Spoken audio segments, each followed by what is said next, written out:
play progressive metal, jazz fusion kind of blend. It's instrumental, no vocalists. We go through several different genres of music. We try to blend lots of clean, kind of like jazzy stuff with more heavy metal type of sounds, lots of guitar solos and breakdowns and stuff.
I started Nineveh's Garden back in probably 2015.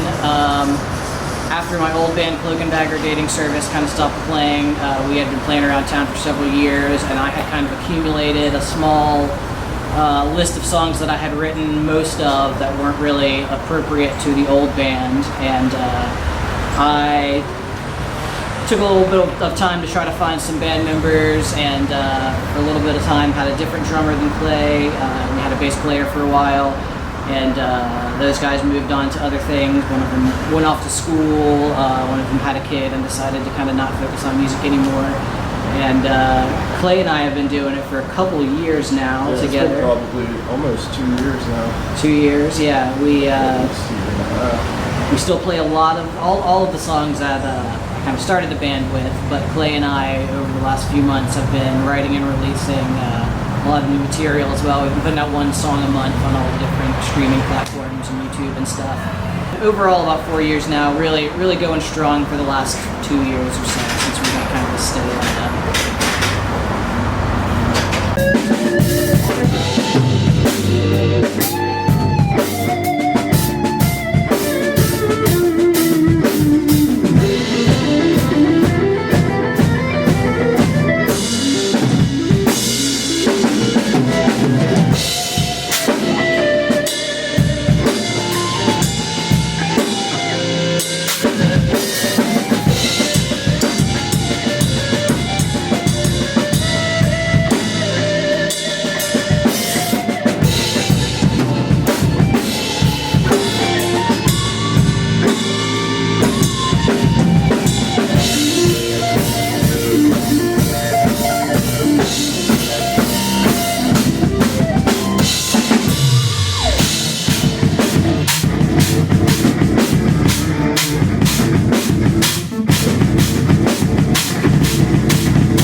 What? I said yeah. Yeah. Trapped. Okay. So this song is called Trapped in the Continuum, which is a... What was the last one called? The last one is... no. The last one was called Owatatsumi, which came out a couple months ago. It was the first of our monthly releases that we started about 4 months ago.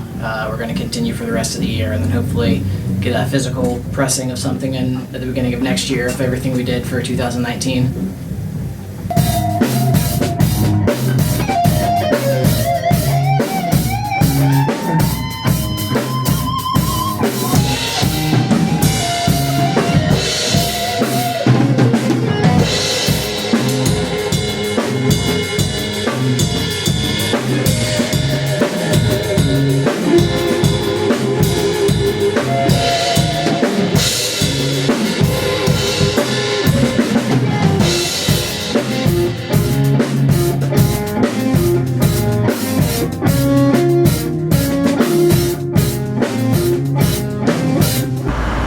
Yeah, so Nineveh is actually a city that's mentioned in the Bible as well. I mentioned that I have kind of a fondness for different folklores and mythologies from around the world. I would include different Abrahamic religious mythologies in that.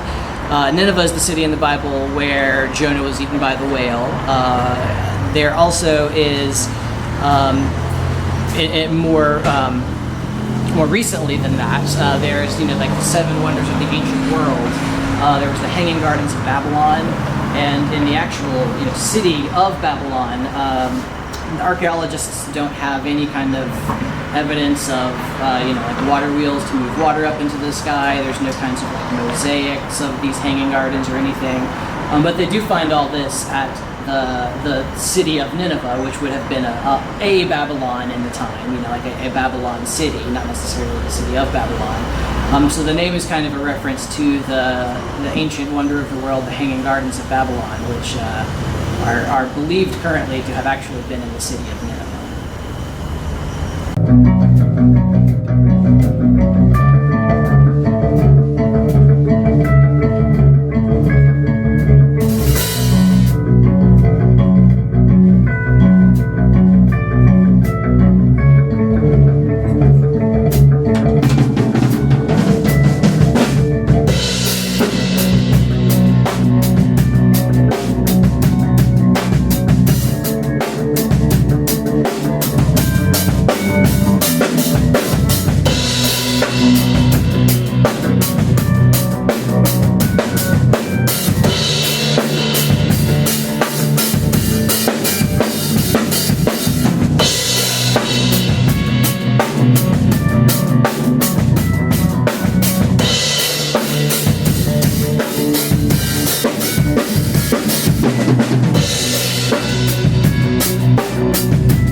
HD 500X. It's by Line 6. Basically, it is a full-on guitar modeler. So it does different amp and cabinet simulations. It has different like miking simulations, and then all kinds of different like guitar pedal effects that you would see, like distortions and delays and reverbs and stuff. And that's the way that I go direct through to the audio interface without an amp. And the main reason that I do it is that it lets me get the same tone on my settings, regardless of like if the room is a different shape or if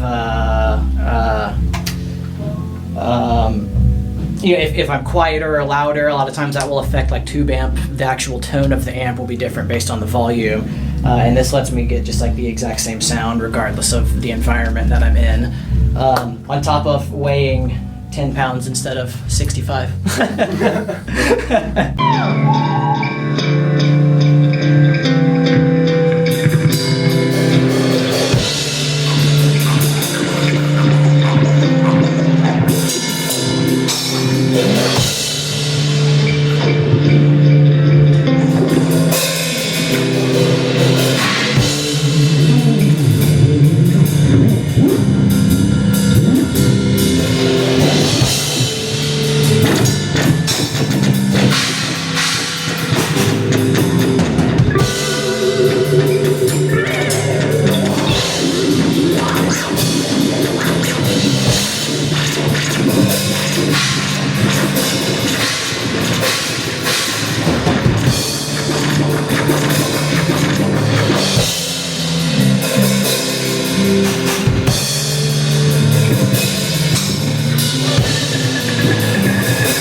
Been in my last band was a 6-piece band.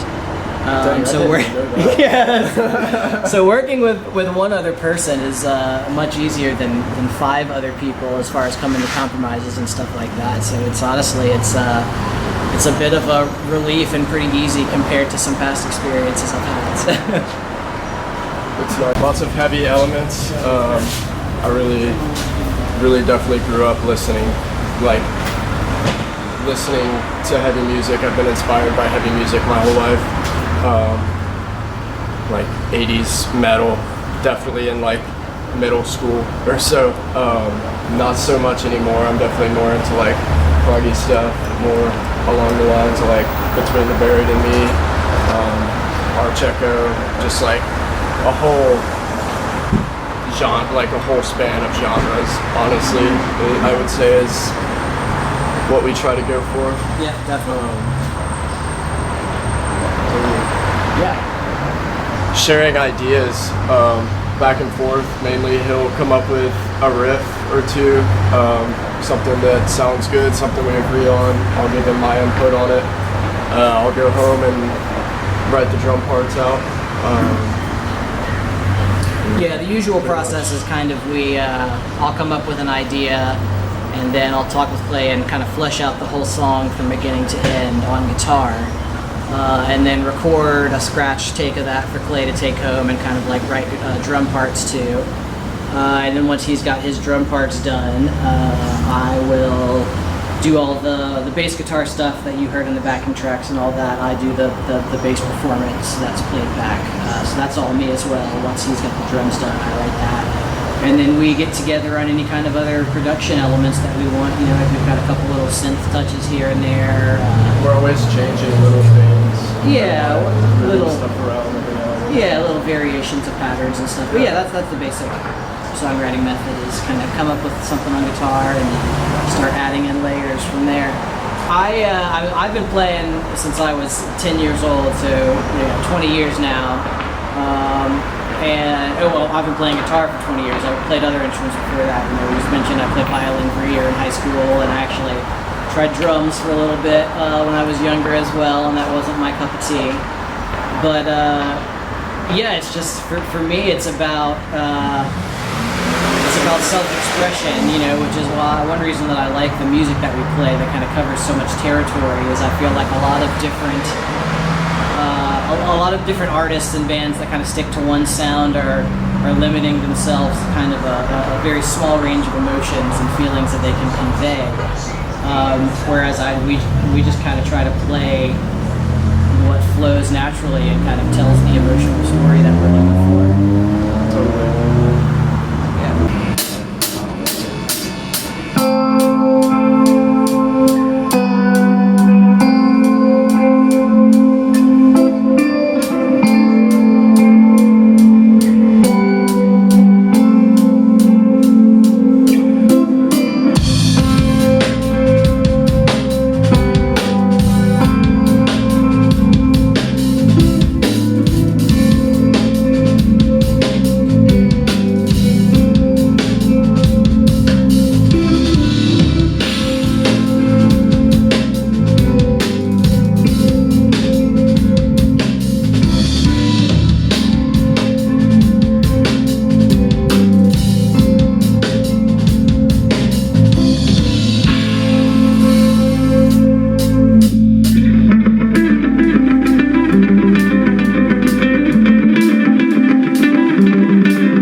Thank you guys, we are Nineveh's Garden. We're gonna keep this one going here. How has change been good for you? I mean, a lot of our music is kind of built around a lot of unexpected changes. Like I said, I try to tell kind of emotional stories since we don't have lyrics. It's kind of all about the feeling that the music gets. But for me, it's kind of, changes immediately bring to mind for me, just taking something into an unexpected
Dylan, do you play by ear or by notes?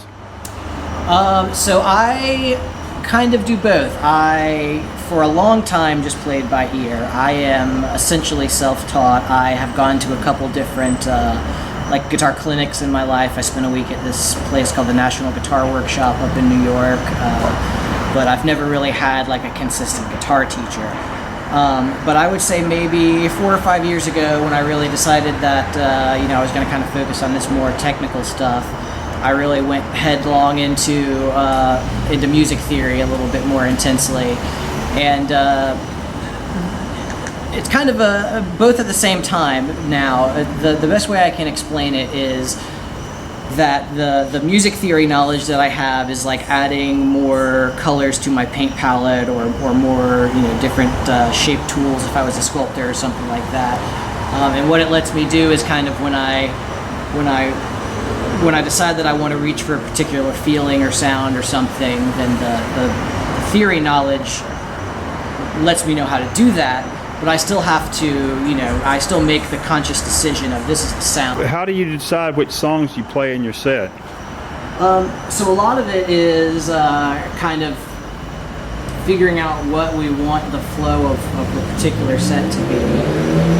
And then we kind of start at the beginning and end points of different songs. Like this song ends very calmly, and this one begins very calmly, and those may flow together very well. Or maybe we want a very jarring transition, so we would go from something that kind of ends very calmly and smoothly right into something that just kind of kicks off right away. Also, it's kind of just in Clay's hand to a large extent. He controls the computer back there. So I get to push whichever button I want to. But for the most part, we've figured it out beforehand. Yeah. Most of the time, we'll have a exact set list.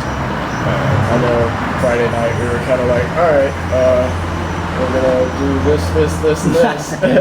Because we had more time than expected or whatever. Yeah, every once in a while, like he's talking about a couple shows ago, last Friday, we ended up getting 15 more minutes or so than we had expected because one of the bands had to drop off at the last minute. So, it was just kind of a split-second decision of, we're just going to add these 2 songs, let's do it. And sometimes that's how it goes. And this one is? This one is called Siamese Mountaintops.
want, and then it's just a matter of figuring out how to make that sound.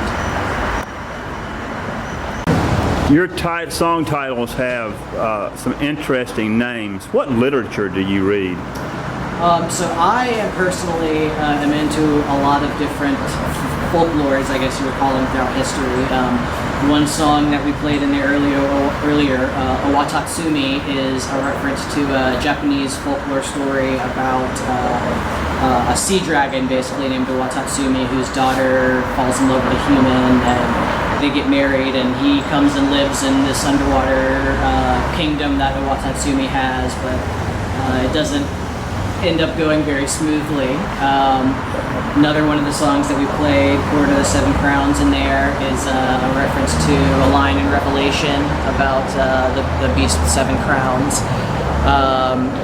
And then on top of that, I personally am into fantasy literature a lot, like Tolkien and Lewis and people like that. We have one song, a bit wordy, but it's called "And So They Choose the Snowy Pass," which is a reference to the Fellowship of the Ring, trying to pass over the mountain before they get into Mordor. So, I mean, they can tell you more about it, but kind of the naming process is all done after the songwriting. Yeah, and a good chunk of the songs that we have now were named before I came along.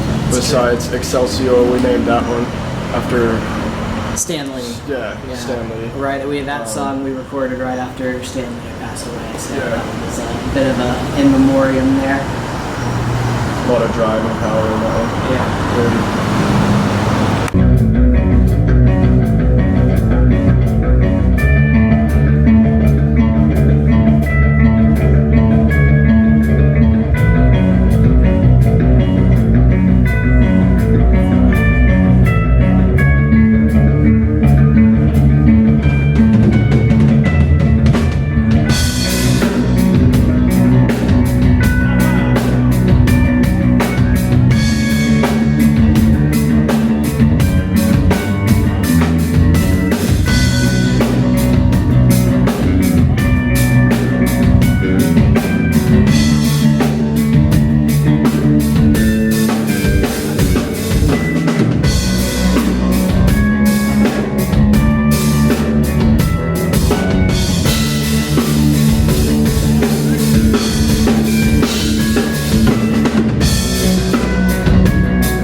Something that I try to do a lot in our music.